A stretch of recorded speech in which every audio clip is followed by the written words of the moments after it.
Class है। Good morning बेटे and बेटियां। बेटे I am going to discuss online test held on 8/8/2020। बेटा 3 क्वेश्चन मैंने बोर्ड पर पहले बना दिया है तुम्हारा, है ना। पहला question, suppose the gravitational force varies inversely as nth power of the distance, then the time period of planet in circular orbit of radius r around the sun will be approximately। तो आप जानते हो बेटा कि centripetal force हमारा gravitational force ही देता है, और ग्रेविटेशनल फोर्स कह रहा है varies inversely as nth power of the distance. मतलब आप कहोगे mv²/r प्रपोर्शनल दिया हुआ है सर 1/r⁴n, तो v स्क्वायर प्रपोर्शनल एक r से एक r कैंसिल हो जाएगा बेटा, v स्क्वायर प्रपोर्शनल हो जाएगा 1/r⁻n−1, मतलब v प्रपोर्शनल हो जाएगा 1/r⁻n−1 का पावर 1/2, मतलब यह हो जाएगा v प्रपोर्शनल हो जाएगा 1/r⁻n−1/2। सो 1/v प्रपोर्शनल हो जाएगा किसका सर, तो ये उलट जाएगा सर r⁻n−1/2 का प्रपोर्शनल होगा 1/v के रूप में। इसलिए हमने लिखा है क्योंकि टाइम पीरियड कहते हैं बेटा 2πr/v, आपको समझने में आसानी हो। तो आप कहोगे सर t प्रपोर्शनल है r/v का, सर t प्रपोर्शनल है r × 1/v का।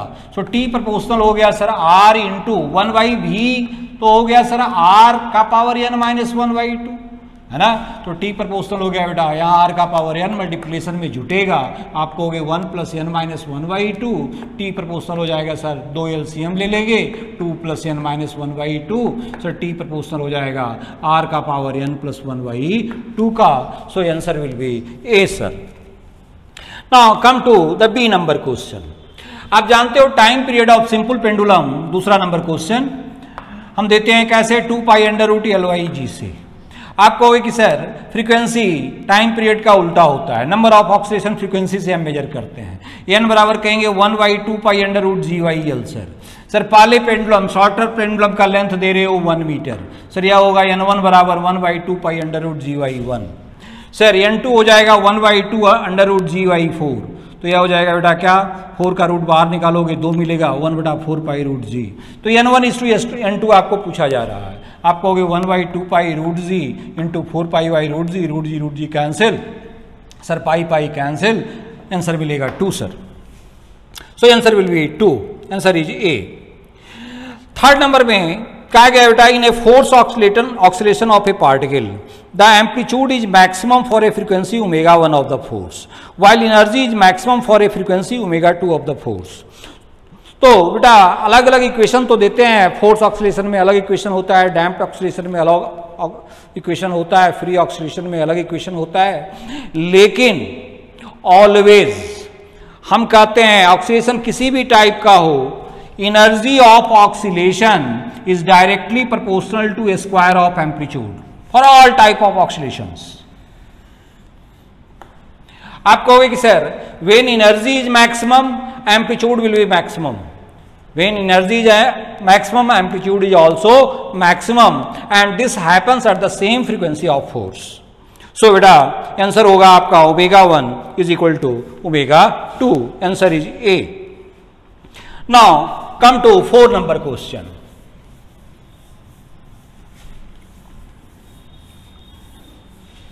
बेटे आप जानते हो कि बिट फ्रीक्वेंसी देते हैं 2 फ्रीक्वेंसी के अंतर से, एक फ्रीक्वेंसी अगर f1 है, एक फ्रीक्वेंसी अगर f2 है, तो आप बिट फ्रीक्वेंसी देते हो बेटा fb बराबर कहते हो f2 - f1, जो बड़ा होता है उससे घटा देते हो। अब कह रहा है 16 frequency 16 tuning fork increasing order में अरेंज किया गया है। तो पहला बेटा अगर f1 है, तो दूसरा f2 क्या कहोगे, तो f1 + fb होगा सर, है ना। और बेटा f1 + fb, तीसरा क्या हो जाएगा, तो तीसरा इसके साथ का अंतर होना चाहिए सर हमारा दिस मच, तो तीसरा हो जाएगा f1 + 2fb। चौथा क्या हो जाएगा बेटा f1 + 3fb। पांचवा क्या हो जाएगा, तो F1 प्लस, है ना, 4FB एक कम। nवा क्या हो जाएगा, तो F1 प्लस n-1FB।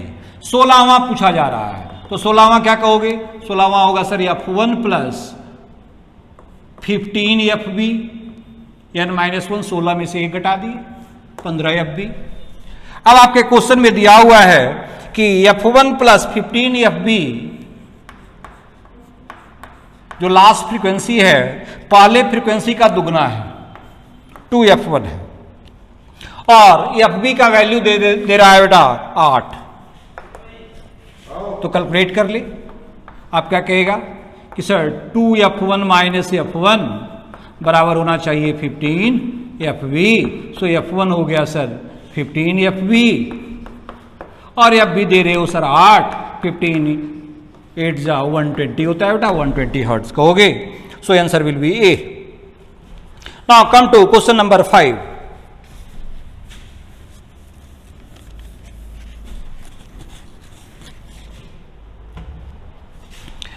बेटा दो स्प्रिंग दिया हुआ है ना, टाइम पीरियड आप कहोगे T is equal to 2 pi under root m by K equivalent कहेंगे सर। पहला दिया हुआ है बेटा टाइम पीरियड 3, तो 3 इज इक्वल टू मास जब तुम्हारा 12 kg होगा तो यह होगा 2 pi under root 12 by K equivalent, और इस पर अब 1 kg मास और रख दिया, टाइम पीरियड हो गया 6। यह होना चाहिए 2 pi under root 12 plus m by K equivalent, divide कर दे 6/2। 6/2 का मतलब हो गया 6/3 का मतलब हो गया क्या 2। सर 2 इज इक्वल टू क्या मिला, तो under root 12 plus m by 12। Sir square कर दो दोनों तरफ, सर ये हो जाएगा 4 इज इक्वल टू 2 हट जाएगा, 12/12 को लिख सकते हैं 1 प्लस m बाई 12, है ना। इस ये 1 इधर आएगा बेटा, मतलब m बाई 12 क्या हो गया, तो 4 में 1 गया सर 3, सो m बराबर क्या मिला 36 kg। जस्ट इसको इसमें डिवाइड कर दिया, तो 36 kg इज आंसर बी। ना बेटा क्वेश्चन नंबर 6 में आते हैं।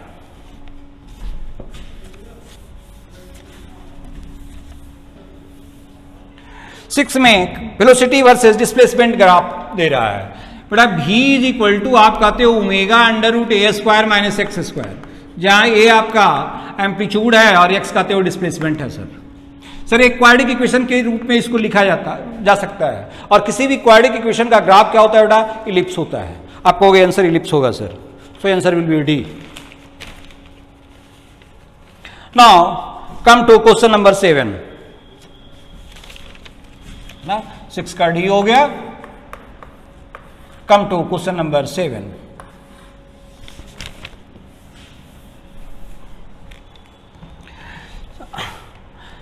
सपोज करो बेटा आइसबर्ग का टोटल वॉल्यूम भी है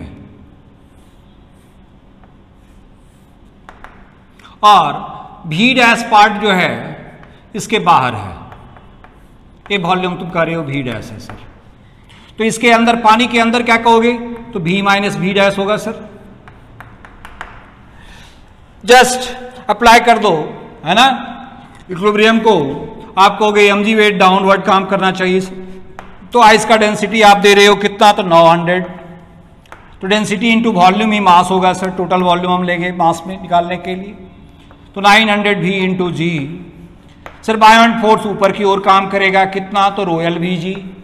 तो रोयल आप दे रहे हो पानी सर, भी कितना, तो पानी के अंदर क्या कहे बेटा, तो भी माइनस भी डैश इंटू जी। सर बराबर कर देंगे, मतलब बराबर करेंगे बेटा तो क्या कहोगे 1000 भी माइनस भी डैश बराबर हो गया सर 900 भी। जी जी कैंसिल दोनों तरफ, 2 शून्य कैंसिल। सर 10 भी माइनस 10 भी डैश इज इक्वल टू 9 भी, दैट इज सर भी इज इक्वल टू, इसको इस तरफ ले जाओ, इसको इस तरफ ले जाओ, 10 भी डैश। मतलब what is the value of भी डैश बाई भी, तो v डैश बाई v हो गया सर 1/10। सर आप फ्रैक्शन में पूछ रहे हो, v dash by v into 100 पूछ रहे हो, तो क्या हो गया बेटा 1/10 into 100, that is 10% sir. So answer will be आपका 10% सी है, so C will be the answer. Now come to the question number 8।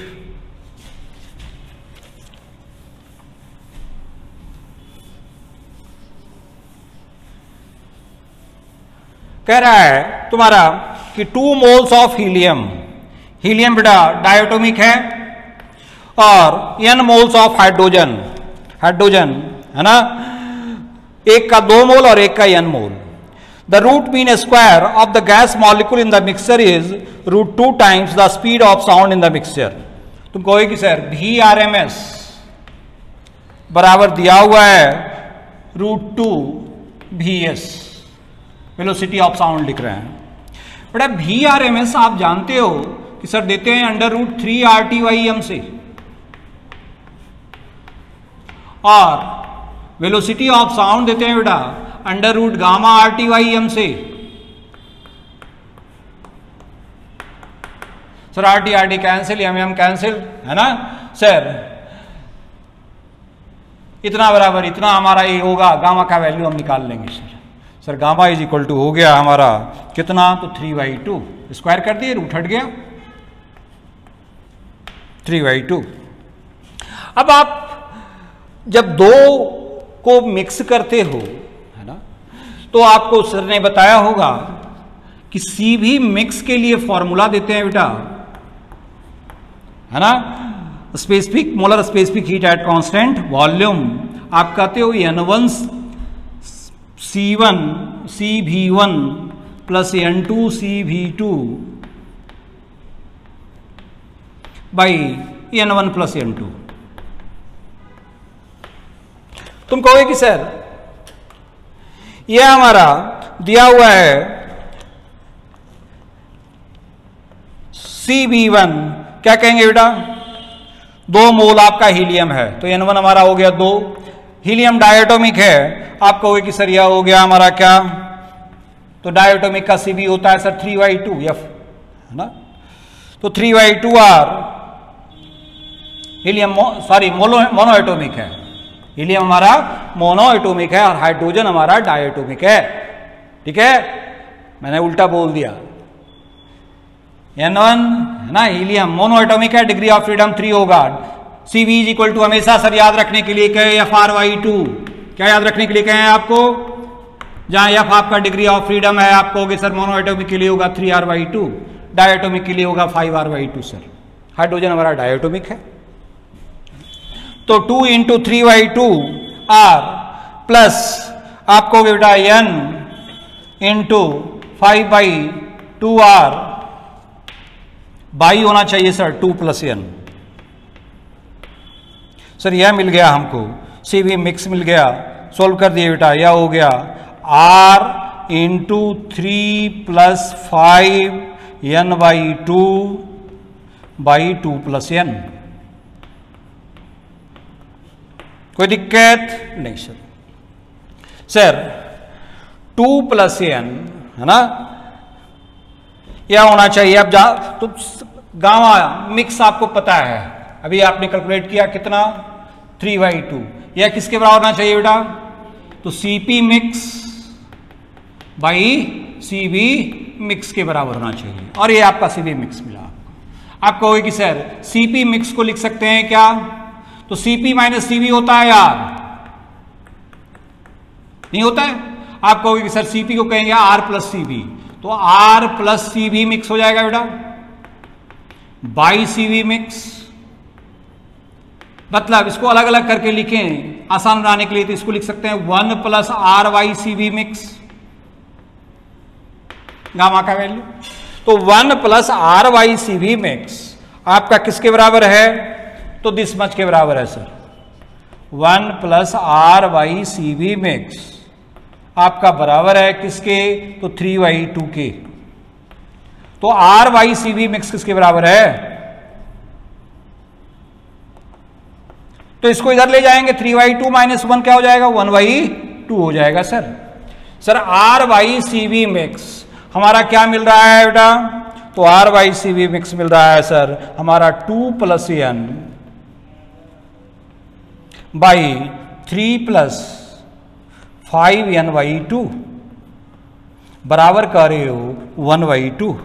Solve कर दो, है ना, क्रॉस मल्टीप्लिकेशन कर दो, क्या कहोगे R + 2n = 3 + 5n/2।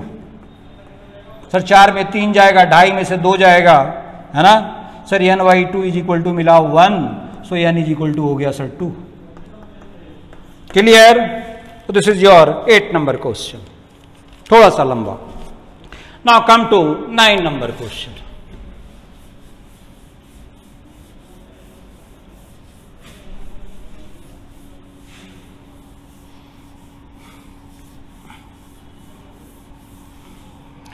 बेटे यहां ग्राफ दिया हुआ है ना, ये ग्राफ कुछ इस ढंग का है। एक साइकिल है, यहां प्रेशर आप कह रहे हो 2p0 है, यहां प्रेशर आप कह रहे हो p0 है,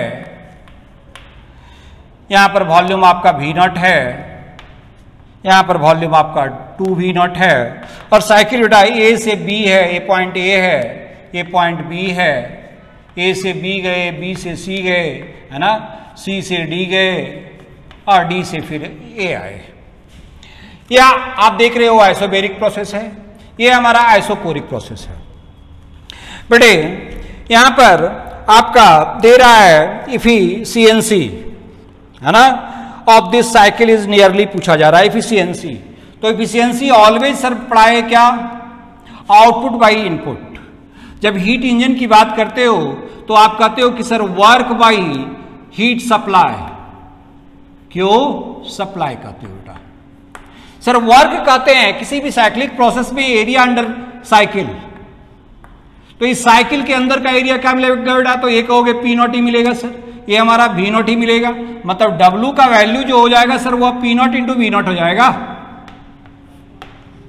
अब हम निकालते हैं Q सप्लाई, तो सप्लाई हीट कहां कहां होगा सर, है ना, तो सर एक प्रोसेस हमारा यह होगा isochoric process A to B और B to C, है ना, आइसोबेरिक प्रोसेस, इसमें हमारा हीट सप्लाई होगा सर, और इधर हमारा हीट रिजेक्टेड होगा।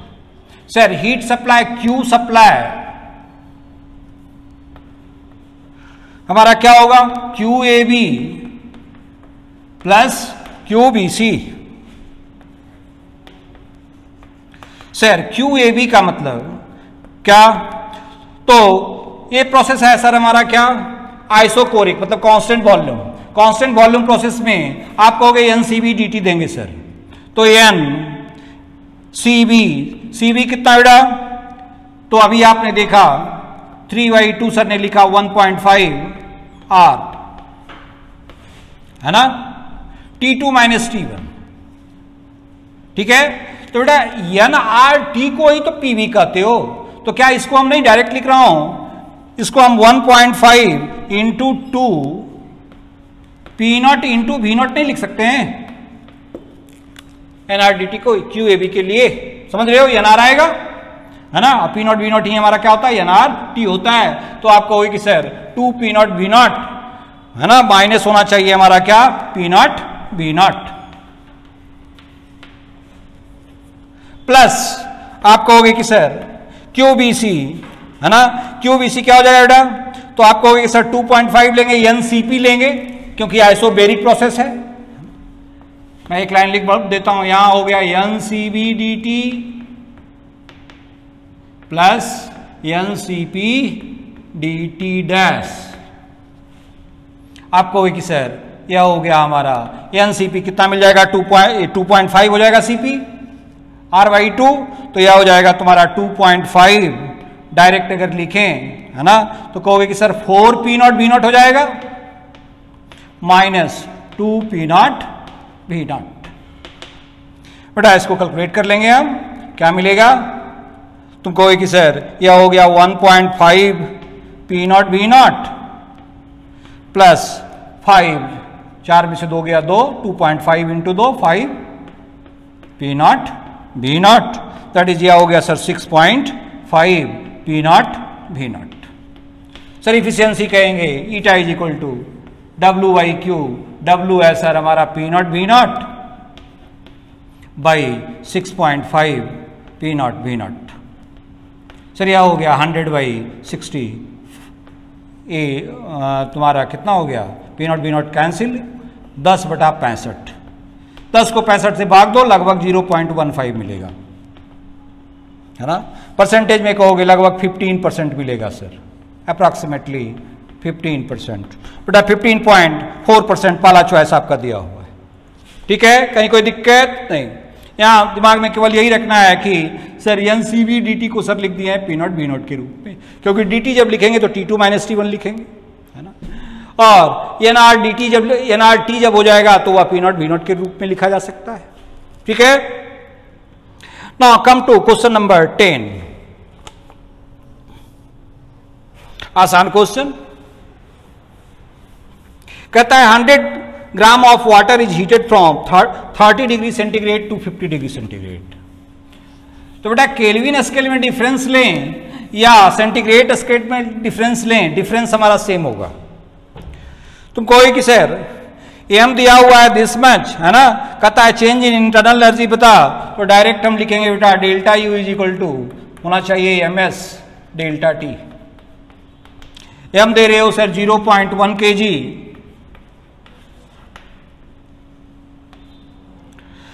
सर यस दे रहे हो 4184 और dt 30 में से 50 में से 30 जाएगा, कितना बचेगा 20, 4 2 जा 8 होगा, लगभग आप कहोगे कि सर 8.4 किलो जूल होगा। सर ये जूल में मिलेगा, किलो में डिवाइड करने के लिए 1000 से डिवाइड कर दोगे, सो आंसर ये हो जाएगा।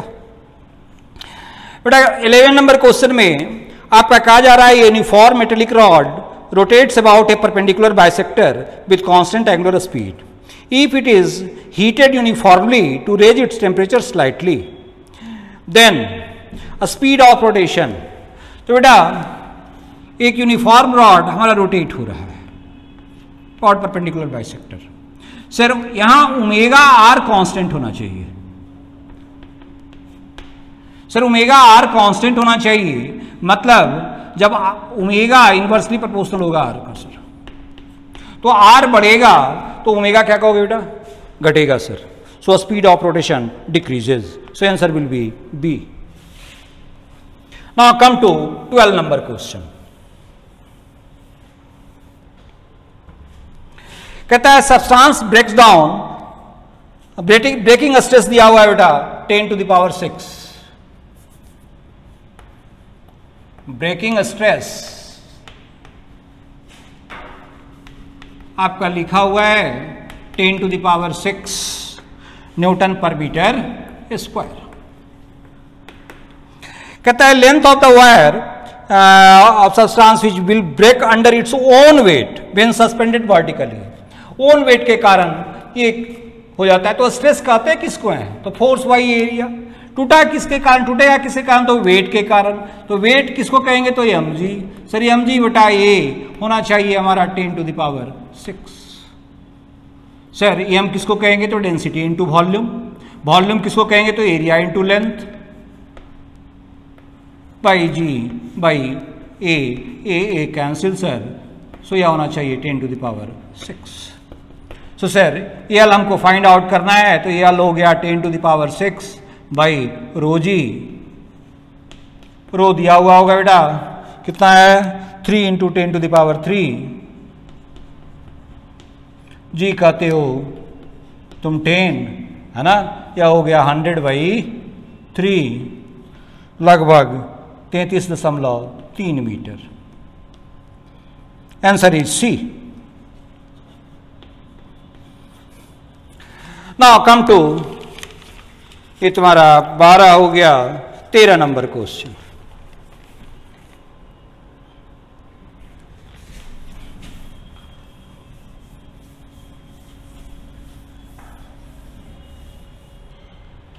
तेरह नंबर क्वेश्चन में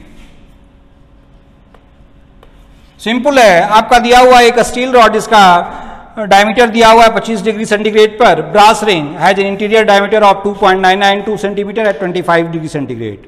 कहता है at what common temperature will the ring just slide into the rod.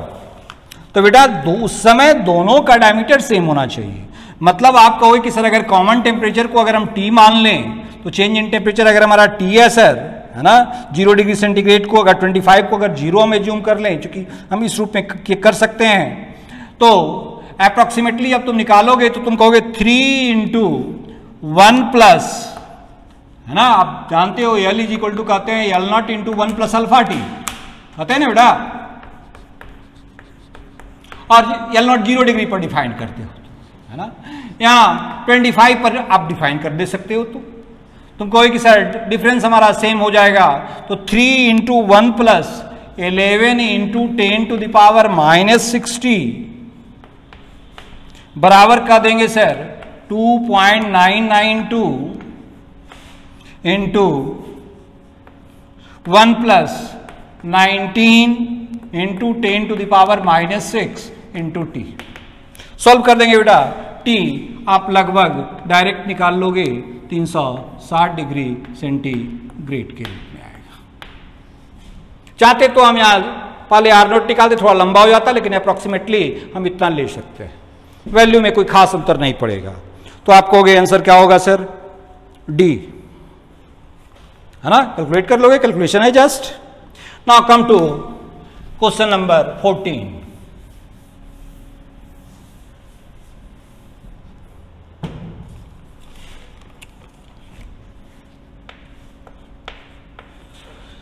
बेटा 14 नंबर में कहता है 743 जूल, है ना।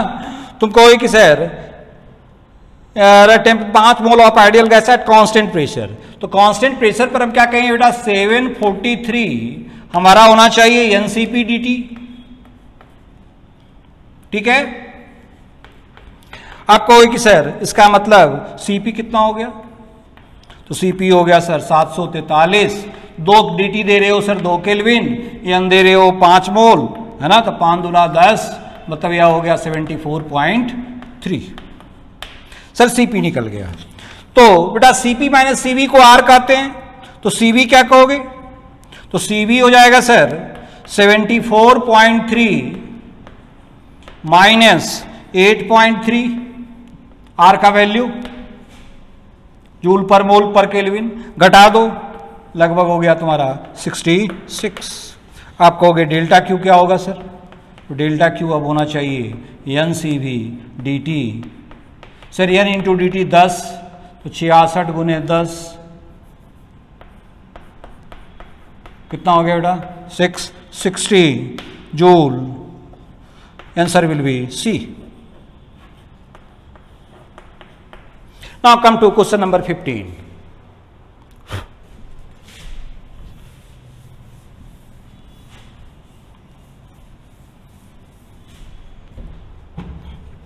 बेटा कार्नोट इंजन की बात कर रहा है, कार्नोट इंजन में इफिशियंसी दे रहा है आपका 22%, मतलब कहोगे 0.22। इफिशियंसी ऑफ कार्नोट इंजन आपने पढ़ा होगा, आपको याद होगा T1 minus T2 by T1 कहते हैं। आप कहोगे यह दिया हुआ है सर 22%, मतलब 0.22। T1 माइनस T2 दे रहा है सर हमारा 75 डिग्री सेंटीग्रेड है सर, लेकिन चेंज अगर हम लेंगे बेटा तो चेंज हमारा केल्विन में भी वही होगा। तो आप कहोगे 75 बाई T1 बराबर होना चाहिए 0.22। सो T1 हो गया सर कितना, तो 0.22, है ना, 75 बाई 0.22 ना, 75 बाई 0.22 सर 7500, है ना, ये हो गया 75 गुने 100 बटा 22, कैलकुलेट कर लो बेटा, 11 दूना 22, 50, 75 गुने 5, है ना, लगभग तुम्हारा 340.9 केल्विन मिलेगा। तुम कहोगे कि सर सेंटीग्रेड में करेंगे तो क्या हो जाएगा, 340.9 माइनस 273, सर लगभग 67.9 91 केल्विन मिलेगा सर, या 68 केल्विन के लगभग होगा सर। 68 डिग्री सेंटीग्रेड में बदल दिया, 273 से आपने घटा दिया अप्रॉक्सीमेटली। तो एक ही चॉइस है बेटा तुम्हारा सी में। उसी ढंग से यहां से T2 कैलकुलेट कर सकते हो, है ना। तुम T2 कहोगे क्या, तो T2 होना चाहिए सर T1 माइनस 75,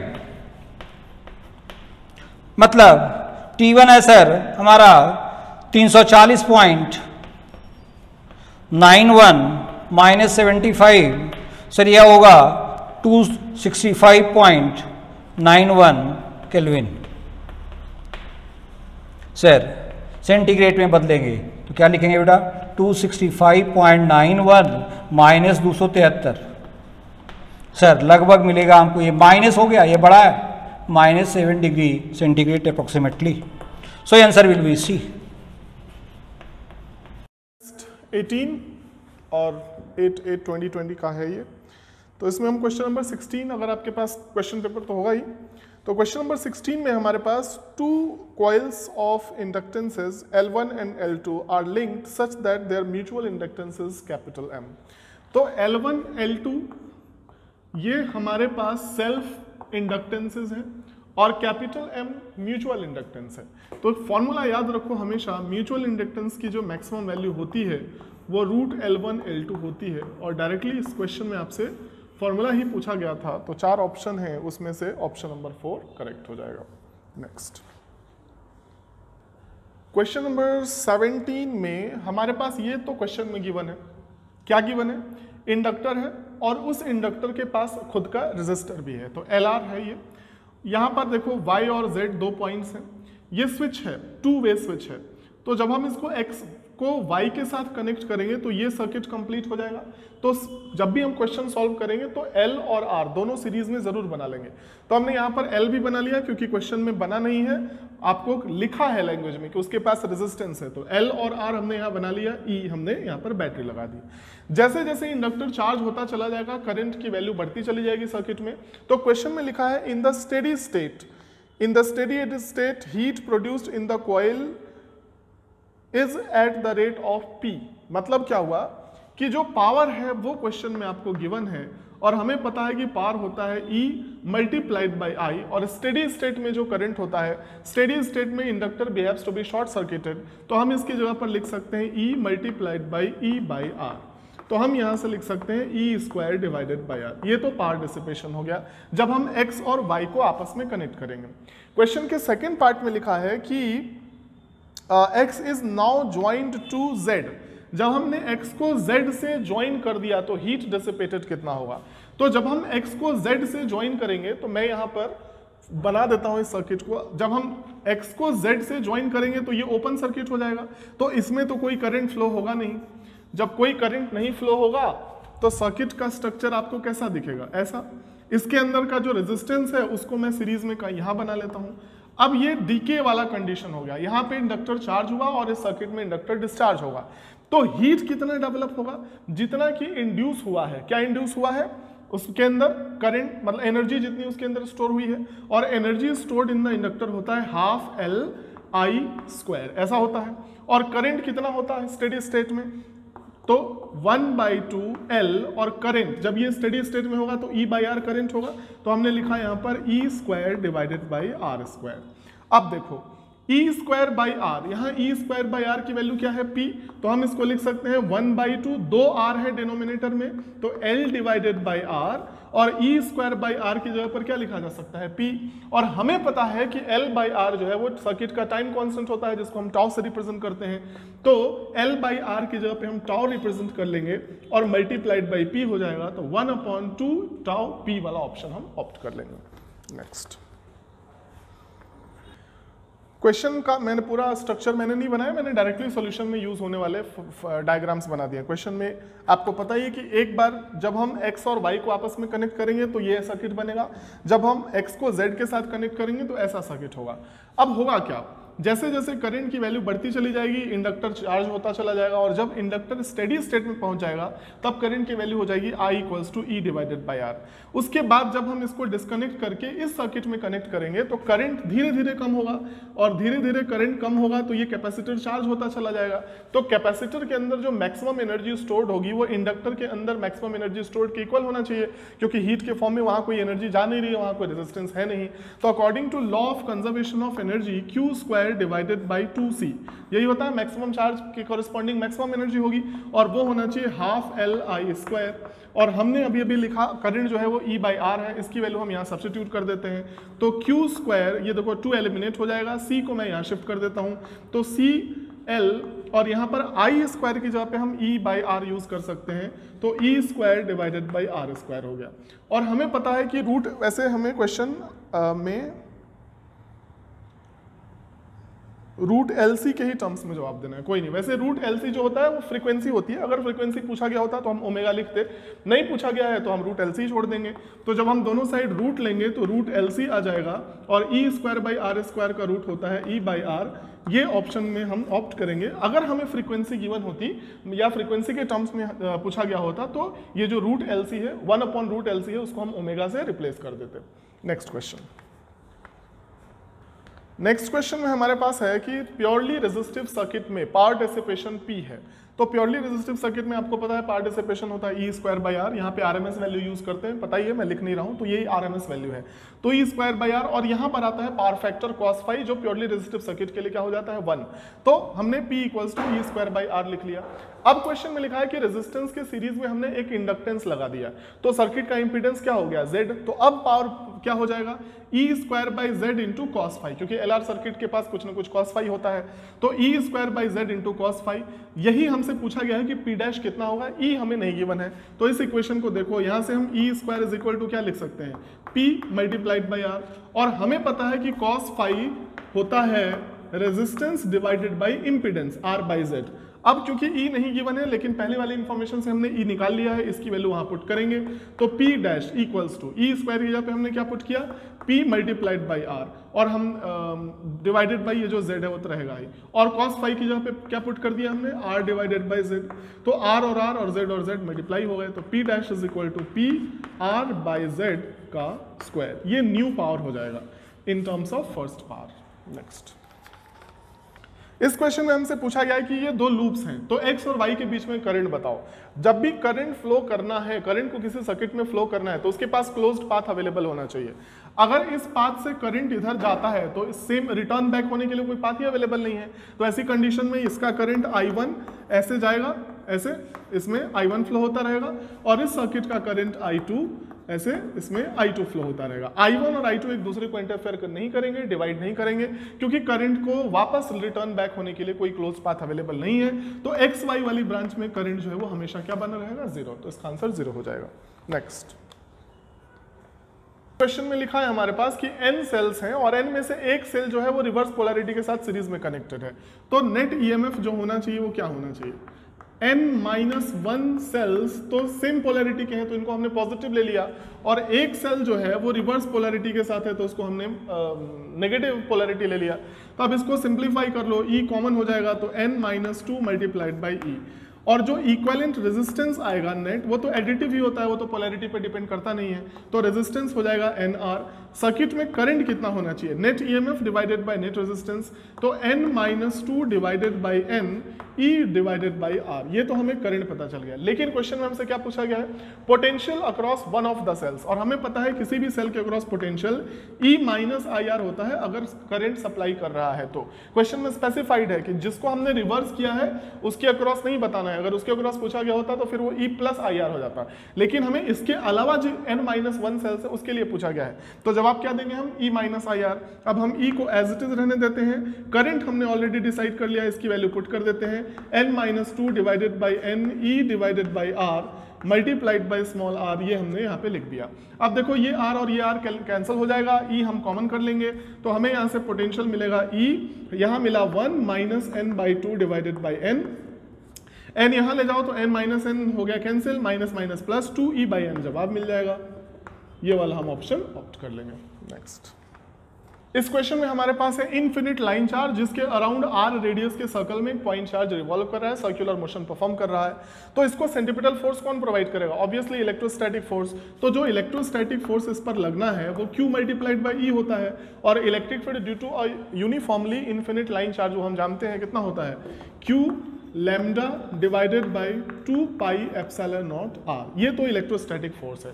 और सेंट्रीपिटल फोर्स जो होता है वो होता है mv स्क्वायर अपॉन r। तो इस सेंट्रीपिटल फोर्स को कौन प्रोवाइड कर रहा है? Electrostatic force. तो दोनों को हम इक्वेट करें अगर, तो हमें मिलेगा mv square divided by r equals to q lambda divided by 2 pi epsilon naught r। अब ये r यहाँ से एलिमिनेट हो गया, तो v की वैल्यू हमें क्या मिल गई? q lambda divided by 2 pi epsilon naught m root में। कहीं भी r नहीं आया। क्वेश्चन में हमसे यही पूछा गया है कि v r के किस पावर के प्रोपोर्शनल है, तो हम जवाब देंगे v is independent of r, और यही फोर्थ ऑप्शन में है, तो इसको ऑप्ट कर लेंगे। 23 नंबर क्वेश्चन में हमारे पास r और 2r रेडियस के दो स्फेयर्स हैं। एक को हमने q चार्ज दिया, दूसरे को कोई चार्ज ही नहीं दिया। उसके बाद दोनों को कनेक्ट कर दिया। तो हमें पता है कि ऐसा करने के बाद पोटेंशियल कॉमन हो जाता है, और वो common potential q total upon c total से हम कैलकुलेट करते हैं। तो इसकी वैल्यू q है, दूसरे वाले पे चार्ज 0 है। ये हो जाएगा हमारे पास 4 पाई एप्सिलॉन नॉट r, और ये हो जाएगा 4 पाई एप्सिलॉन नॉट इंटू 2r। ऐसा हमें मिला। अब हम इसको सिंप्लीफाई कर लेते हैं, तो जो कॉमन पोटेंशियल हमें मिला वो मिला Q डिवाइडेड बाई, अब देखो 2 इंटू 4 हो गया 8, और ये प्लस 4 हो गया 12। तो हमें यहाँ से मिला 12 पाई एप्सिलॉन नॉट r। ये तो हमें कॉमन पोटेंशियल मिला। अब हमें Q1 फाइनल और Q2 फाइनल जानना है। तो Q1 फाइनल क्या होना चाहिए? Q1 फाइनल होना चाहिए C1 divided by C1 plus C2 multiplied by Q total. यही वाला फॉर्मूला है हमारे पास, या यूं सिंपली कह लो कि Q इंटू C। इसकी भी जरूरत नहीं थी, वैसे कॉमन पोटेंशियल कैसे निकालते हैं तो लिख दिया मैंने। अब C1 की वैल्यू हमारे पास कितनी है? 4 पाई epsilon naught r divided by C1 plus C2, दोनों ऐड करके कितना आया? 12 पाई epsilon not into r multiplied by total charge. ये आ गया Q बाई 3। मतलब जो पहला वाला स्फेयर था उस पे चार्ज पहले था Q, और अब कितना रह गया? Q by 3। तो कितना चार्ज पास हुआ, दूसरे पे चार्ज गया कितना? तो डेल्टा Q, वही हमसे क्वेश्चन में पूछा गया है। तो Q माइनस Q बाई 3 कर देंगे, ये 2 बाई 3 Q हो गया। तो इसकी जरूरत हमें नहीं थी, लेकिन मैंने बता दिया कि कॉमन पोटेंशियल ऐसे निकालते हैं, हमसे डायरेक्टली यही पूछा गया था, तो ये हम जवाब दे देंगे। इस क्वेश्चन में हमारे पास है एक सिचुएशन कि इनफिनिट, एक हमारे पास एक तो सॉलिड स्फीयर है। सॉलिड स्फीयर पर जो चार्ज डिस्ट्रीब्यूटेड है थॉरली, उसको हमने प्लस क्यू मान लिया। गिवन नहीं है, जरूरत नहीं पड़ेगी, प्लस क्यू मान लिया। उसके बाद इनफिनिट से एक पॉइंट चार्ज को रेस्ट से रिलीज किया गया। जैसे जैसे ये इसके ग्रेविटेशनल फील्ड में आएगा, इसकी वेलोसिटी बढ़ती चली जाएगी। तो जब ये इन्फिनिटी पर था तब इसकी पोटेंशियल एनर्जी भी 0 थी और काइनेटिक एनर्जी भी 0 थी। जब ये इस पॉइंट पर आ गया तब इसके पास काइनेटिक एनर्जी भी होगी और पोटेंशियल एनर्जी भी होगी। तो काइनेटिक एनर्जी हम लिख सकते हैं हाफ mv स्क्वायर, जो क्वेश्चन में गिवन है। यहाँ वाली वेलोसिटी हमें गिवन है, और यहाँ पे जो पोटेंशियल एनर्जी होगी वो क्या होगी? Q into V. और यहाँ का जो पोटेंशियल, इसलिए मैंने इसको एस पॉइंट से डिनोट किया है। सरफेस का पोटेंशियल होता है KQ बाई आर, और पोटेंशियल मल्टीप्लाइड बाई चार्ज हमें क्या बता देता है? एनर्जी। तो minus K capital Q small q divided by R equals to हमें क्या मिल गया? 0, क्योंकि इन्फिनिट पे एनर्जी क्या थे? 0। E final equals to E initial हमने सिंपली अप्लाई कर दिया। अब यहाँ से अगर हम देखें तो KQ by R minus Q लिखा समझ में आया ना, क्योंकि ये जो चार्ज है वो नेगेटिव है। तो KQ बाई आर और फिर ये माइनस चार्ज जो है नेगेटिव चार्ज की वजह से एनर्जी उसकी नेगेटिव हो जाएगी। तो हम यहाँ से लिख सकते हैं K capital Q small q divided by R is equal to half mv square, ऐसा हम लिख सकते हैं। इसको हम थोड़ी देर के लिए इक्वेशन नंबर 1 मान लेते हैं। उसके बाद हमें क्वेश्चन में बताना है कि भाई यहाँ पर इस पॉइंट पर वेलोसिटी बताओ। तो इस पॉइंट की वेलोसिटी को हम इस पॉइंट की वेलोसिटी से कैसे रिलेट कर पाएंगे? तो हम यहाँ दोनों जगह पे कंजर्वेशन ऑफ एनर्जी लिख देते हैं। तो यहाँ पे देखो हाफ m vc स्क्वायर, मैंने यहाँ की वेलोसिटी को vc मान लिया। यहाँ की पोटेंशियल एनर्जी क्या होनी चाहिए? 3/2 times K capital Q small q divided by r। ये पता होना चाहिए, फिर भी मैंने लिख दिया आपको। सेंटर का पोटेंशियल सरफेस के पोटेंशियल का 3/2 टाइम्स होता है। तो अगर सरफेस का KQ बाई आर है तो सेंटर का पोटेंशियल 3/2 KQ बाई आर हो जाएगा, और एनर्जी जो है वो small q minus q multiply होकर पोटेंशियल एनर्जी बताएगी। तो ये यहाँ पे एनर्जी हो गई। अब यहाँ वाली जो टोटल एनर्जी है वो भी लिख लेते हैं। तो यहाँ वाली जो टोटल एनर्जी है वो इन्फिनिट, या तो लिख लो या फिर 0 के इक्वेट कर दो। या हमने टोटल एनर्जी जो है वो 0 ले लिया, क्योंकि यहाँ वाली एनर्जी इन्फिनिटी की एनर्जी के इक्वल थी, जो क्या था? 0। अब हम इसको उधर शिफ्ट करेंगे तो half m vc square is equal to 3/2, और के क्यू बाई आर की जगह पे हमने क्या लिखा है, हाफ एम वी स्क्वायर, तो हमने लिखा हाफ एम वी स्क्वायर। तो यहां से देखो हाफ एम तो कैंसिल हो गया, हमें वीसी चाहिए, तो वीसी की वैल्यू क्या मिल गई, 3/2 वी रूट में, तो 1.5 वी वाला ऑप्शन हम ऑप्ट कर लेंगे। नेक्स्ट 25 नंबर क्वेश्चन में है कि एक यूनिफॉर्म लैडर को दो जगह पे एंड पे सपोर्ट किया गया है। तो मान लो यहाँ पर ये N1 है और यहाँ पर नॉर्मल कॉन्टैक्ट फोर्स N2 है, तो सेंटर पे जो फोर्स लगेगा वो mg होगा। तो आप लिखेंगे N1 प्लस N2, और N1 N2 इस केस में इक्वल होंगे क्योंकि डिस्टेंस सेम है, तो N1 प्लस N2 जो है वो mg के इक्वल होना चाहिए, और N1 इक्वल्स टू N2 है, तो N1 और N2 बराबर हो जाएंगे, ये क्या हो जाएगा mg/2। ये उस कंडीशन में है जब दोनों सपोर्ट कर रहे हैं। लेकिन हम जैसे ही ये वाला सपोर्ट हटा देंगे तो ये इस पॉइंट के अबाउट रोटेशन होना शुरू होगा, रोटेशन होगा तो फिर टॉर्क निकालो, टॉर्क निकालने के बाद ये जो सेंट्रीपिटल एंगुलर एक्सेलरेशन से सेंटर ऑफ मास का एक्सेलरेशन निकालो, फिर N1 निकालो। ये हम कर चुके हैं ऑलरेडी, हालांकि क्वेश्चन में पूछा गया होता मैं दोबारा करा देता। बस इतना पूछा गया है कि जो N1 है वो पहले से रिड्यूस हो जाएगा या कम हो जाएगा। जब आप कैलकुलेशन करोगे तो N1 की जो वैल्यू आएगी वो आ जाएगी mg/4 समथिंग, जब आप पूरा कैलकुलेशन परफॉर्म करेंगे। तो इसलिए डिक्रीज वाला हम ऑप्शन ऑप्ट कर लेंगे कि अगर ये N2 ऑल ऑफ सडन हटा दिया जाता है तो N1 का जो मैग्नीट्यूड है वो डिक्रीज हो जाएगा। ऑप्शन सी हम ऑप्ट कर लेंगे, वो सही है। क्वेश्चन नंबर 26 तो डायमेंशन का क्वेश्चन है, वो सिंपल है, आप सब्स्टिट्यूट करके कर ही लेंगे। हम सीधे 27 पे आते हैं। 27 में लिखा है कि कांस्टेंट पावर सप्लाई किया जा रहा है एक एंगुलर वेलोसिटी परफॉर्म कर रहे ऑब्जेक्ट को। तो हमें पता है जो पावर है वो है कांस्टेंट, और पावर का फॉर्मूला जैसे लीनियर मोशन के लिए F इंटू वी होता है इंस्टेंटेनियस पावर, वैसे ही टॉर्क इंटू ओमेगा। F किससे रिप्लेस हो गया, टॉर्क से, और V किससे रिप्लेस हो गया, ओमेगा से, और ये दोनों का प्रोडक्ट क्या होना चाहिए, कांस्टेंट। तो क्वेश्चन में हमसे यही पूछा गया है कि ओमेगा किसके इक्वल है, तो C डिवाइडेड बाई टाउ होना चाहिए, तो omega is directly proportional to 1/टाउ। ये वाला ऑप्शन हम ऑप्ट कर लेंगे। इसमें क्वेश्चन में लिखा है कि क्यूब मूव कर रहा है और इस एज के अबाउट इसको टॉपल करना है। मान लो इधर इसकी वेलोसिटी कुछ है, तो टॉपलिंग की कंडीशन क्या होनी चाहिए, का किस सिचुएशन में टॉपल कर जाएगा। तो हमें इस डायमेंशंस का रिलेशन पूछा गया है। तो देखो टॉपल जब भी होता है तो हमें पता है कि नॉर्मल कॉन्टैक्ट फोर्स उस पॉइंट ऑफ कॉन्टैक्ट पे शिफ्ट हो जाता है। तो ये रहा नॉर्मल का लाइन ऑफ एक्शन, सेंटर पे डाउनवर्ड डायरेक्शन में mg लगेगा ही, और फ्रिक्शन यहाँ पे टेंजेंशियल f लगेगा। तो अगर हम इक्विलिब्रियम की बात करें तो mg और n तो इक्वल होंगे, और फ्रिक्शन μn होता है, μmg हो जाएगा। अब हम क्या करेंगे, हमें डायमेंशंस का रिलेशन बताना है। तो देखो C पॉइंट के अबाउट टॉपल करने के लिए C पॉइंट के अबाउट जो है जो फ्रिक्शन का टॉर्क है वो बड़ा होना चाहिए। तो torque applied by friction must be greater than torque developed by normal contact force, just equal भी कह सकते हैं। C पॉइंट के अबाउट ये इसको इधर रोटेट कराना चाहता है, नॉर्मल इसको इधर रोटेट कराना चाहता है। अब देखो फ्रिक्शन का टॉर्क क्या होना चाहिए, फ्रिक्शन के लाइन ऑफ एक्शन पर यहां से यहां तक का परपेंडिकुलर डिस्टेंस, तो फ्रिक्शन ये रहा और परपेंडिकुलर डिस्टेंस क्या हो गया h/2। तो फ्रिक्शन की वैल्यू है हमारे पास μmg मल्टीप्लाइड बाई h/2, ये बड़ा होना चाहिए नॉर्मल के टॉर्क से। नॉर्मल का टॉर्क क्या है mg, और नॉर्मल के लाइन ऑफ एक्शन पर यहां से यहां तक का डिस्टेंस क्या है a/2 मल्टीप्लाइड बाई a/2, ये लिख दिया हमने। mg दोनों साइड से एलिमिनेट हो जाएगा, 2 भी देखो कैंसिल हो गया, तो बचा क्या, म्यू जो है greater than equals to a divided by h। ये टॉपल कंडीशन वाली डायमेंशंस का रिलेशन हो गया। क्वेश्चन नंबर 29 में लिखा है हमारे पास एक मीटर स्केल है जिसका मास हमें नहीं पता। मीटर स्केल का मतलब होता है 1 मीटर का लेंथ। तो इसके सेंटर ऑफ मास का डिस्टेंस यहाँ से भी 50 सेंटीमीटर होगा और यहाँ से भी 50 सेंटीमीटर होगा। तो बिल्कुल सेंटर ऑफ मास पर हमने मीटर स्केल का वेट लगा दिया mg डाउनवर्ड डायरेक्शन में।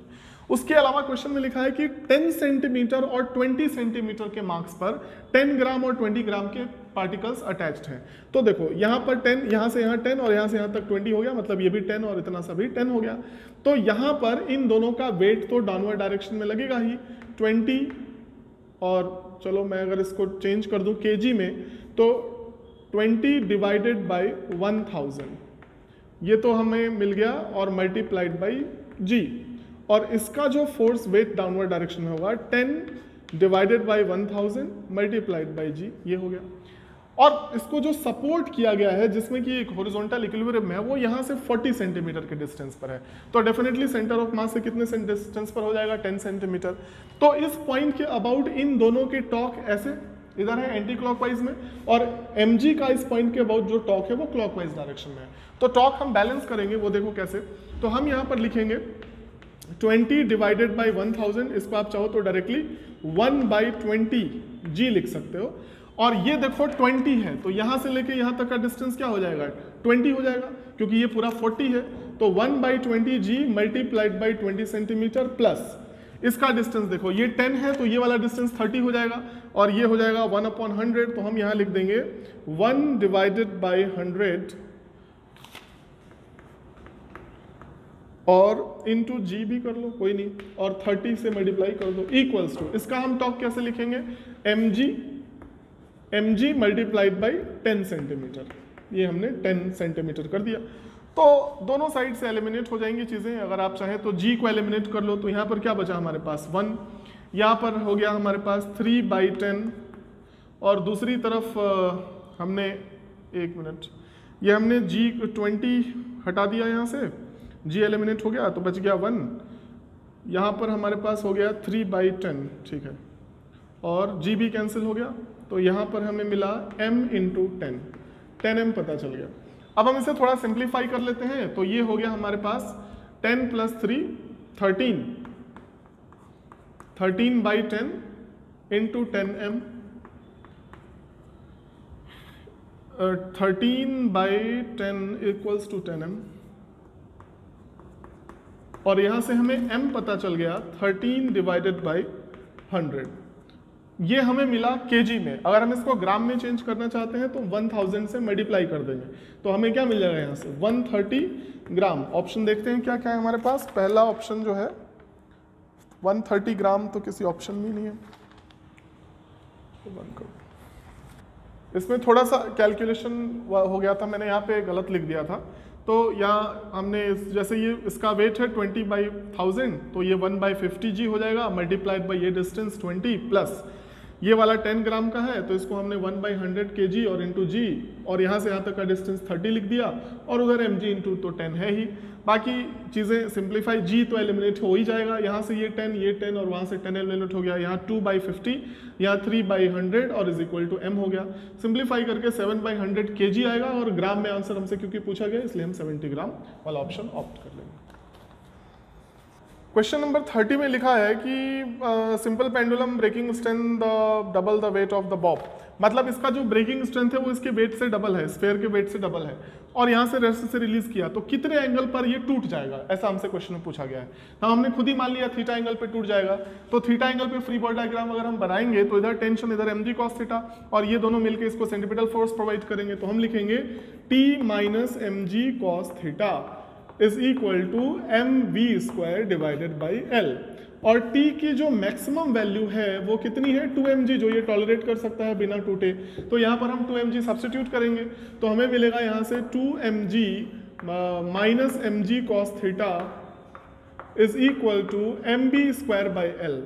उधर तक दिख रहा है तो क्या घुमा देना उसको है, mv² बाई l, और v² जो है वो √2gh होता है, और जिसमें h की जगह पर हम क्या यूज करेंगे l cos थीटा, तो स्क्वायर है तो 2gh लिख देंगे हम, 2g और h की जगह पर l cos थीटा। अब ये l और l एलिमिनेट हो गया, यहाँ से हमने mg कॉमन कर लिया, 2 माइनस cos थीटा हमें मिला, और इधर mg multiplied by 2 cos theta मिला।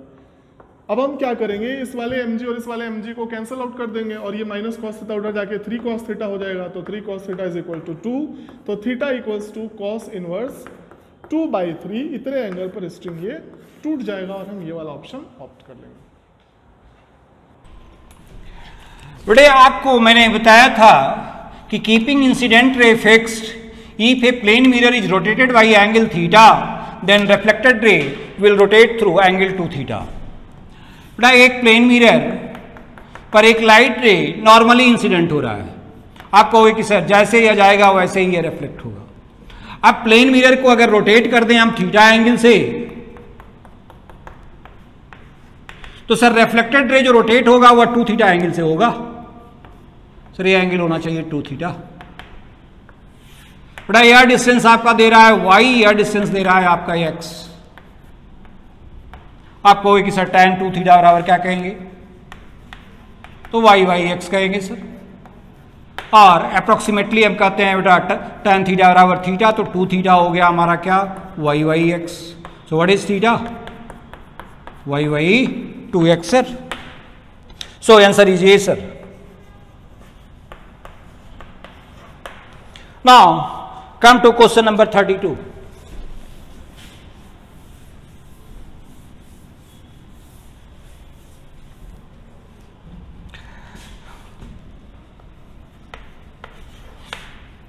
सर एक प्रिज्म है जिसमें एक साइड सिल्वर्ड है, एक ray of light, angle of prism A दिया हुआ है, ए रे ऑफ लाइट इंसिडेंट होता है 2a एंगल पर, एंगल ऑफ इंसिडेंट दे रहे हो सर 2a, ये इस पर जाता है और अपने पाथ को रिट्रेस करता है। मतलब आप कहोगे कि सर ये R1 है और R2 का वैल्यू हो गया 0, क्योंकि नॉर्मली इंसिडेंट होगा सर, तभी यह अपने आप को रिफ्लेक्ट हो गया। सर आपने पढ़ाया है R1 प्लस R2 a के बराबर होता है, मतलब R1 हो गया क्या बेटा a के बराबर।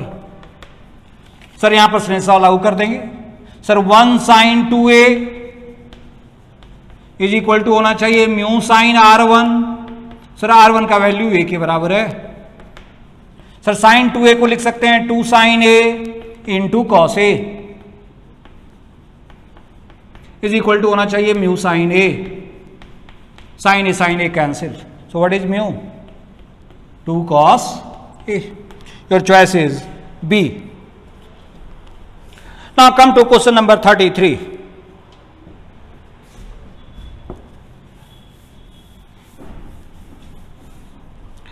बड़े कहता है कि एक कनकेव मिरर है जिसका फोकल लेंथ 15 सेंटीमीटर है। एक ऑब्जेक्ट को तुमने रखा 40 सेंटीमीटर के डिस्टेंस पर पहले, AU1 तुम्हारा 40 सेंटीमीटर दिया हुआ है, तो कहेगा -40 लेंगे सर। इसके लिए पोजीशन हम निकाल लेंगे, V1 का वैल्यू कितना होगा। तुम कहोगे हमारे पास मिरर फॉर्मूला है sir 1/V1 plus 1/U1 is equal to 1/F होना चाहिए sir. Sir V1 find out करना है, U1 हमारा -40 है सर, F हमारा -15 है सर। सर V1 कैलकुलेट कर लिए, V1 आया -24 सेंटीमीटर। मैग्नीट्यूड ऑफ V1 कहोगे क्या बेटा 24 सेंटीमीटर। अब 20 सेंटीमीटर इसको डिस्प्लेस कर दिया गया, तो आप कहोगे U2 क्या होगा सर, तो U2 हम कहेंगे -20 सेंटीमीटर होगा। सर अगेन मिरर फॉर्मूला लगा देंगे 1/V2 plus 1/U2 is equal to 1/-15 sir. Sir U2 का वैल्यू पुट कर देंगे -20 centimetre, 1/V2 minus 1/20 is equal to हो गया सर -1/15। सो V2 मिल गया सर हमारा क्या, तो -60 सेंटीमीटर। कहता है डिस्प्लेसमेंट ऑफ इमेज बताओ, what is the displacement of image. आप कहोगे mod of V2 minus mod of V1, 60 minus 24, so what is this 36 centimetre away from the mirror, क्योंकि 60 सेंटीमीटर मिल गया बेटा और इधर जाएगा। ठीक है, now come to question number 34। ये था 33 तुम्हारा, है ना, अभी जो बनाया है वो 33 था। आपको याद होगा एससी वर्मा में लल्लॉयड मिरर का मैंने प्रॉब्लम आपको करवाया था। एक प्लेन मिरर है आपका रखा हुआ है, एक सोर्स आपका है d डिस्टेंस पर, एक रे ऑफ लाइट डायरेक्टली हम लेते हैं, एक रे ऑफ लाइट इस पर इंसिडेंट होकर के रिफ्लेक्ट होकर के लेते हैं। बेटे आपको मैंने समझाया था कि ये भी आप YDSC की तरह कर सकते हो, लेकिन जो मैक्सिमा था वह बदल जाएगा मिनिमा में। आप कहोगे यहाँ भी 2 सोर्स है सर, एक सोर्स यह है और एक सोर्स यह है, यहाँ से है ना रिफ्लेक्टेड लाइट के लिए। लेकिन चूंकि फेज डिफरेंस 180 डिग्री का हो जाएगा, तो जहाँ पर मिनिमा था वहाँ पर मैक्सिमा होगा और जहाँ पर मैक्सिमा था वहाँ पर मिनिमा होगा। सर पाथ डिफरेंस है ना, आप कहते थे क्या होता है बेटा, इंटीग्रल मल्टीपल ऑफ लेमडा होता है मैक्सिमा के लिए, लेकिन वो अब क्या होगा, odd integral multiple of lambda by 2 होगा। तुम कहोगे सर tan थीटा ये डिस्टेंस x दे रहा है बेटा, सर tan थीटा बराबर होना चाहिए x/d, है ना, ये एंगल थीटा कह रहे हैं, या डिस्टेंस डी कह रहे हैं।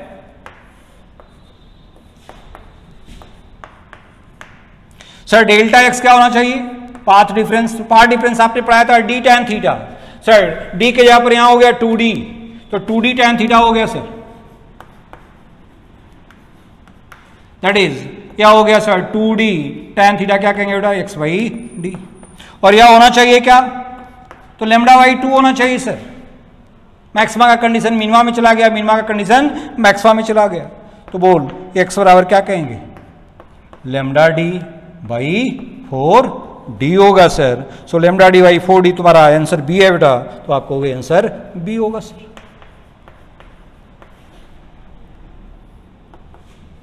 ठीक है, now come to 35 number question.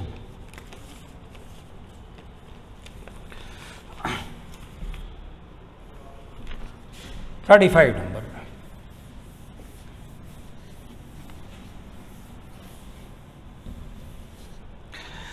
कह रहा है तुम्हारा टू कोहेरेंट पॉइंट सोर्सेज, बेटा एक आप दे रहे हो S1, एक दे रहे हो S2, दोनों के बीच का डिस्टेंस दे रहे हो तुम 2 लैम्डा।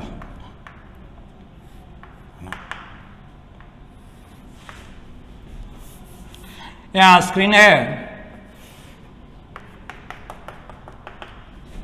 यह डिस्टेंस आप दे रहे हो कैपिटल डी। सर एक पॉइंट P है ना, यह स्क्रीन है। सर एक लाइट यहां से आया, एक लाइट यहां से आया।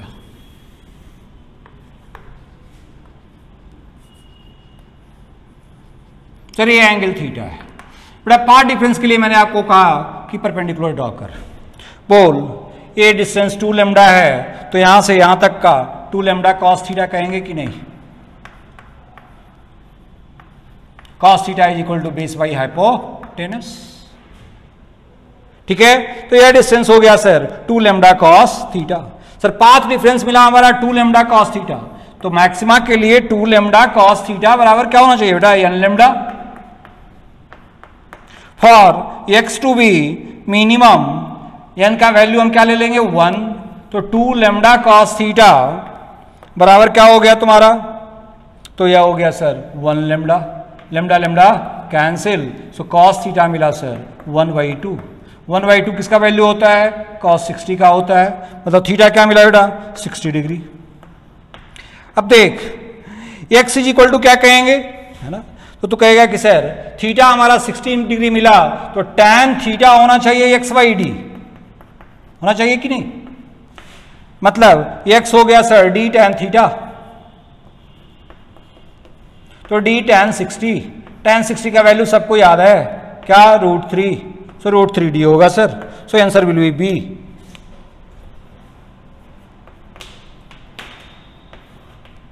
Now come to question number 36.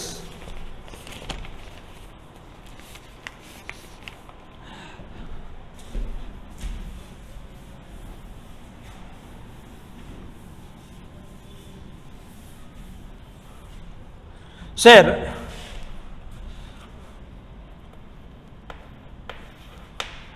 आपने हमको पढ़ाया था मैलस लॉ, जिसमें आपने पढ़ाया था, है ना, क्या कि बेटा इंटेंसिटी जो होगा वह आधा हो जाएगा।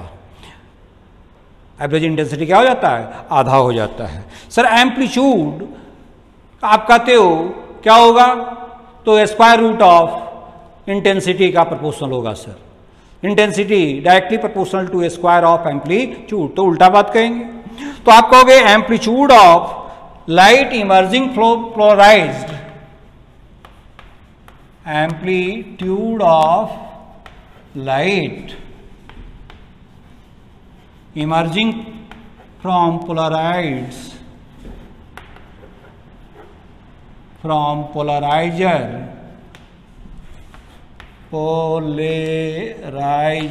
क्या होना चाहिए सर, तो यह होना चाहिए I/√2, I/2 का रूट मतलब A/√2। And that from analyser क्या कहोगे? दैट फ्रॉम एनालाइजर क्या हो जाएगा सर?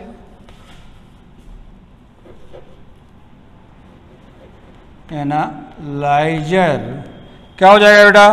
तो ए वाई रूट 2 cos 45 हो जाएगा सर, मेलस लॉस। इंटेंसिटी में cos स्क्वायर थीटा के रूप में बात करते हो, है ना? यहां डायरेक्ट cos थीटा के बाद रूप में बात करें, cos 45 का वैल्यू क्या होता है? 1 बाई रूट 2, तो यह क्या हो जाएगा? A Y 2। So answer will be A sir, simple question. Now come to 37 number question. बेटा 37 नंबर क्वेश्चन में कहता है alpha beta and gamma rays have same momentum which has the longest wavelength. तो भाई मेरे लैम्डा बराबर, आपने डिब्रॉगली wavelength lambda बराबर कह रहे हो h बाई पी, और अगर p को समान कह देते हो तो लैम्डा भी क्या होगा? सबके लिए सेम होगा sir. So answer will be D, all have same wavelength. Now come to question number 38। कहता है photo electric emission occurs only when incident light has more than a certain minimum। 4 choice दे दिया है ना? आप कहोगे कि sir वह क्या होना चाहिए? फ्रीक्वेंसी होना चाहिए, minimum frequency below which photo electric effect does not take place and that frequency is called क्या बेटा? क्या कहेंगे उसको? Threshold frequency. कोई स्टूडेंट पूछ सकता है कि सर वेवलेंथ क्यों नहीं कहेंगे? तो मैंने आपको बार बार समझाया है कि frequency is the characteristics of source. Wavelength बेटा मीडियम पर डिपेंड करेगा कैसे आपका लाइट ट्रेवल किया है, समझ गए? तो जब भी कैरेक्टरिस्टिक्स की बात करेंगे, लाइट के कैरेक्टरिस्टिक्स की बात करेंगे, तो हम उसके सोर्स की कैरेक्टरिस्टिक्स की बात करेंगे और हम फ्रीक्वेंसी की बात करेंगे, किसी और चीज की बात हम नहीं कर सकते हैं। इसलिए वेवलेंथ अगर चॉइस में लिखा हुआ है तो वेवलेंथ आप नहीं दोगे आंसर, है ना? ठीक है, क्रॉसपॉन्डिंग वेवलेंथ को हम थ्रेशोल्ड वेवलेंथ कहेंगे, थ्रेशोल्ड फ्रीक्वेंसी के क्रॉसपॉन्डिंग वेवलेंथ को थ्रेशोल्ड वेवलेंथ कहेंगे, लेकिन हम वेवलेंथ आंसर नहीं देंगे। That will be your wrong answer. Now come to question number 39। आपको याद होगा रदरफोर्ड एक्सपेरिमेंट में मैंने बताया था number of alpha particle scattered at angle theta is given by, यानी इस प्रोपोर्शनल होना चाहिए 1 by sine to the power 4 theta by 2 के, थीटा बाई 2 के। आपको एक सर n2 बटा n1 क्या कहेंगे बेटा? तो n2 बाई n1 हो जाएगा सर हमारा, आप कह रहे हो उल्टा हो जाएगा sir, sign to the power 4 60 by 2 मतलब 30 degree by sine to the power 4 120 by 2 that is 60 degree. क्या हो गया सर? साइन 30 का पावर 4 बाई साइन 60 का पावर 4। आप साइन 30 जानते हो, मतलब यह हो गया साइन 30 बाई साइन 60 का पावर 4। साइन 30 कहते हैं सर 1 बाई 2 को, साइन 60 कहते हैं किसको बेटा? √3 बाई 2 को, का पावर 4 हो गया सर, 2 कैंसिल, है ना? √3 का स्क्वायर 3, फिर उसको स्क्वायर करेंगे क्या मिलेगा? 1 बाई 9। तो बेटा आप कहोगे n2 इज इक्वल टू क्या होगा सर? तो 1 बटा 9 इंटू n1, और n1 दिया हुआ है बेटा आपका 5 इंटू 10 टू द पावर 6, तो आपका क्या हो जाएगा? 5 by 9 into 10 to the power 6। So answer will be C sir. कोई दिक्कत नहीं sir. Now come to question number 40। Just मैंने एक क्वेश्चन आपको दिया था कि हमारे बच्चे पीरियोडिक टेबल पढ़ते हैं केमिस्ट्री में, सबको याद है कि नहीं? पीटी बेटा रेडन आपका दे रखा है 86 Rn222, है ना? डाटा वगैरह दिया है, सबसे आपको कोई मतलब नहीं, कितना किलो का है क्या है उसे कोई मतलब नहीं, है ना? अल्फा डिक्के जाता है बेटा, तो अल्फा डिक्के जब होगा तो 4 निकल जाएगा। आप कहोगे कि सर मास नंबर जो होगा वह 222 माइनस 4 होगा, मतलब 218 होगा। सर एटॉमिक नंबर जो होगा 2 निकल जाएगा सर, अल्फा निकला है 86 में 2 जाएगा 84 होगा sir. Sir Z is equal to 84। Element पहचानना है बेटा, क्या है यह? तो यह है पोलोनियम। ठीक है, आप कहोगे सर यह है polonium 84 218। Answer will be B. Now come to question number 41।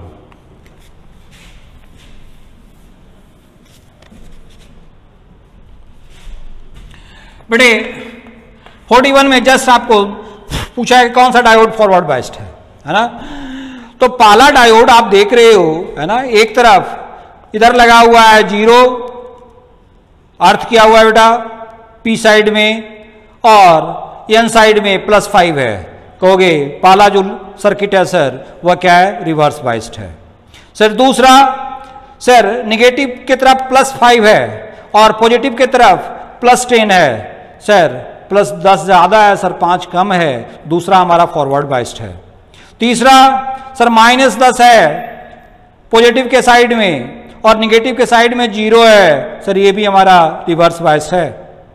Sir चौथा, सर माइनस है 10 और -5 है पॉजिटिव की तरफ सर, है ना? तो -5 बड़ा हो गया बेटा, पॉजिटिव में पॉजिटिव मिल गया हमको। तो 4 नंबर भी हमारा क्या है? फॉरवर्ड बाइस्ड है। तो 2 हो गया, 4 हो गया। और आप 5 में भी कह रहे हो कि सर पॉजिटिव में 0 है और नेगेटिव में -10 है, तो 0 बड़ा है -10 से, तो 5 भी करेक्ट हो गया। तो 2, 4, 5 आपका क्या है? करेक्ट है। So answer will be B. Now come to 42 number question. बेटा कहता है the human eye can barely detect a yellow light of इतना angstrom that delivers 1.7 into 10 to the power -18 watt to the retina. How many photons per second does the retina receive? तो बेटा मान लिए हम कि n रेटिना फॉल कर रहा है पर सेकेंड n रेटिना फॉल कर रहा है। आप कहोगे कि सर n रेटिना पर सेकेंड फॉल कर रहा है तो एक फोटोन की एनर्जी तो कहते हैं h न्यू, तो n फोटोन की एनर्जी क्या कहेंगे? तो nh न्यू कहेंगे सर। तो nh न्यू और न्यू को क्या कहेंगे बेटा? cy lambda. तो nh cy लैम्डा ही होना चाहिए सर, क्योंकि ये फोटोन पर सेकंड के रूप में है, तो यह टोटल पावर के बराबर होना चाहिए 1.7 into 10 to the power -8 वाट के बराबर होना चाहिए सर। बेटा h पता है, c पता है, लैम्डा दे रहा है 6000 एंगस्ट्रम, कैलकुलेट कर ले। n लगभग आएगा तुमको 5, कैलकुलेटेड है। ठीक है। Now come to question number 43।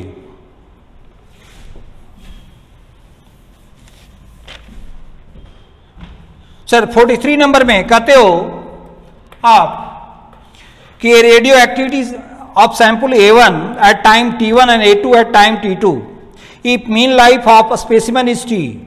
Mean life T दे रहा है बेटा, मतलब लेमडा तुम जानते हो 1/T होता है, जहां T को कह रहे हो मीन लाइफ। तुम कहोगे कि सर आपने हमको यह भी पढ़ाया था कि एक्टिविटी जो है डायरेक्टली प्रोपोर्शनल होता है नंबर ऑफ एटम प्रेजेंट का। तो A1 अगर आप लिखते हो सर तो A1 होना चाहिए N1 लैम्डा, सर A2 होना चाहिए N2 lambda. So for time T2 - T1 second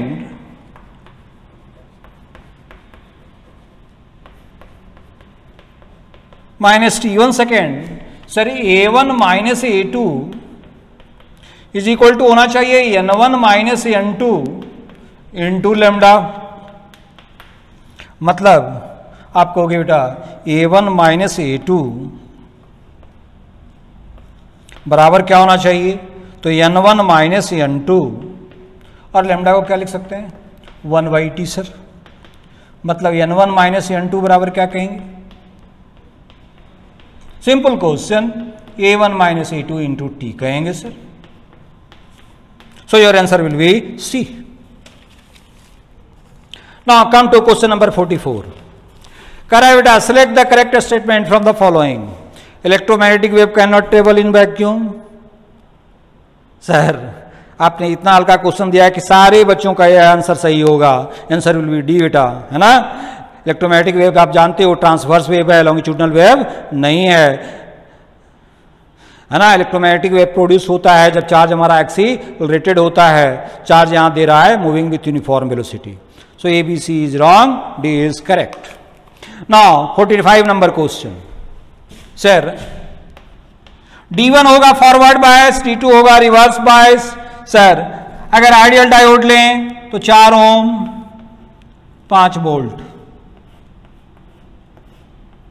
current होगा सर 5/4, मतलब क्या बेटा, तो 1.25 एम्पियर। सर रेसिस्टर और डायोड में जो करंट होगा वो 1.25 एम्पियर का होगा। So answer will be C. ठीक है, तो ऑल क्वेश्चंस आपका मैंने कर दिया। ठीक है, 1 से 15 एंड 31 से 45 तक। ओके बेटा, थैंक यू टू ऑल।